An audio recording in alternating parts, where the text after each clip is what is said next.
دکتور کسرا نرمند سروک فاکولته زانستین اداری و آبوری لزانینگاه هست چه چین ج پولندا. دکتور بخیراتی. زور باش، زور سپاس کاک دلبخوین تماشا جا دلبخوین روش باش. سرچاوی من دکتور دست تصابه. دست تصابه دکتور براسی تکاری که گله کی باش کرد. بری چند سالان تلوی داره میوانه مبوی تا گوت از اجبو زانیگاه این روزهای کورسانی کاری کی باش بکم. تکر دست خوش. هندکارن جبو زانیگاه کوبانی چه پیشکش بکن دکتور؟ خدا کار در بخوین دو وقت بیشه اف شکات توقیعامی ده وقت بدریک وکرد نابنامه اونیورسیتا کوبانه دا کاری که بردوام که سال پیش دا بری حمود اشتی اف مجال خندوانه دا مجال علمی دو وقت بیشه آری کاریج بو ما مستعور نبا ما امهر جمعنا پبر کار بکن طلباء ام حمود اشتی بکن جبانی کاربن ورنا پولونیا میزان سیستمی خواندنی اونیورسیته اروپی چلویا کارکاری اونیورسیتا کوبانه جب امیو کاربن وانا جم خو دعوه بکن ورن هیوه که عام توقت به پراکتیکا به تشنولها بن جمع داقنا وقت بيجي تشنا ام جوافير بن او تشنا جمافير بن كاربن واتشتهانه بيك بلند كردستان. دكتور افريك هفتن چند سالان دريج دكه خدا ما جو امزانن او کرک ام نینا سالا که دوی سه حتی وقت بيجي ام بخوازن کار پور بکن افکاری هانه و بردوام بیشان. باشه. يعني مثلا خندکارن زانینگاه کوبانی و بکاربن مثلا لجم و ماستر چی بکن دکتور بکاربن دکترا چی بکن اف مجال و هبه اب مجالی هانه سری صدی صد و هبه بس بری چند هیوه کی وقت به سیستم اروپا هاتا گوهرتن بری حمودش بری بس ماستر دکترا بکن گرک اف دیپلومه هانه هر ناوا گرک اولی بیجی وقت دوره اکسپت قبول کنیش پیشا ناوا بنو او برای قبول کن او پیشترانه وجا مباشرة اونیورسیتت وی کسی هانه قبول دکه نه هم او کسی گول روش آوا بخوین وقت بنگور تجربه ما بری دمک برادری که مشکور دستانی حتی بج روش آوا الجامعه حلب حمصه خلاص کربو نفسها پروسیدور جوینارجیا لهم وجم بهوره گرک ام وجا حمود اشتخو بکن گو ام بکن اونیورسیته می کردی یا روش آوا القامش لو بیچ یا کوبانه بی ام بخوازن کاربن و درباسی وی لیستا هانه بکن جبونی وقت دم که حاجت کولو چه بو او پروبلم هانه وقت بجه نبن پیشام گلکی گرینگه باش عالیه ما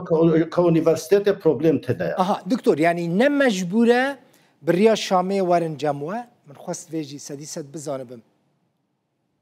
نا إيش شامي بيتنا أم كاردكن بجامعة كوبانيرا أم وقت بيجيب حمو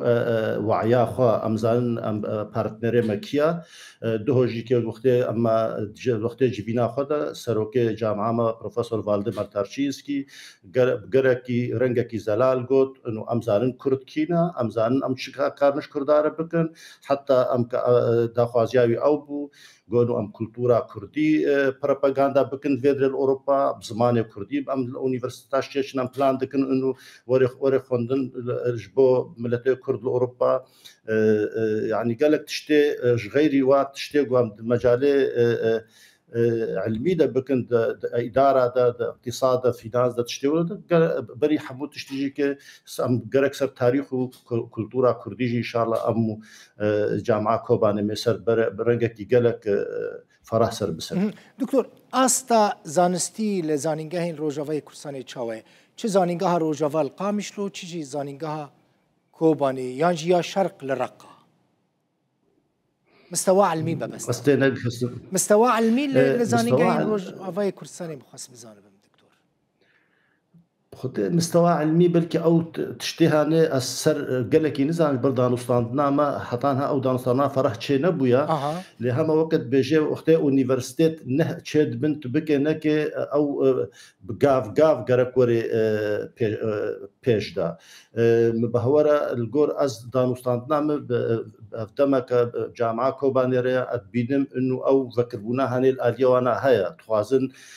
سيستم اوروبي بيك بين توازن مر بدون بوستن توازن ام بري دمك ام كاك دكتور اشرف را مشتغلين بشلو برنامج خو بركي وقت بيوك الجور برنامج سيستم بولوني تشي بكن ام بهور سروي تشتيجي كارد بي ام وات شتولو بيك ان بهور مجال علمي دجي و او پیشکتنا هنی دانستاننا هنی و چه بی جبر وقت تشتی هر باش انه جامعه کوبانی وقت بی او تخوازن جو او آریکاری چه بی و وکری نجبو بی تشتی هنی دکتر مالتاوا